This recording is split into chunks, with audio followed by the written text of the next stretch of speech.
ទៀតអើយបាក់ម្លឹង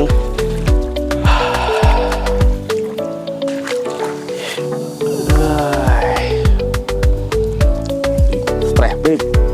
ក៏លន់ក្រំក្រំ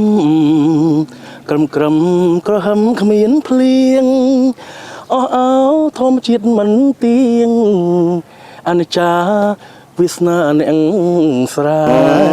មកមានអារម្មណ៍នៅជ្រៀងទៀតហើយមើលអាឡ័យជ្រៀងមកស្មៅពេញស្រែជុកហ៎ជ្រៀងប្រហើសំឡេងដឹងថាបរោះហើយប៉ុន្តែស្មៅអត់បរោះទេណោះខ្ញុំដឹងដែរបងដឹងថាខំខ្ញុំជ្រៀងទៅប្រឡប់ហ្នឹងយ៉ាងដឹងតាប្រយ័ត្នដល់ពេលមានបញ្ហាយ៉ាងម៉េចអ្នកណាដោះមានណាគេដោះខ្ញុំអ្នកដោះហ្នឹងហើយអញ្ចឹងបាទអញ្ចឹងប្រយ័ត្នទៅមើលដកស្មៅដកអីទៅ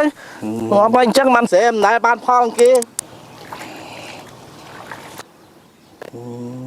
ហៅរ៉ាបតែអារម្មណ៍តិចអត់បានហ្មង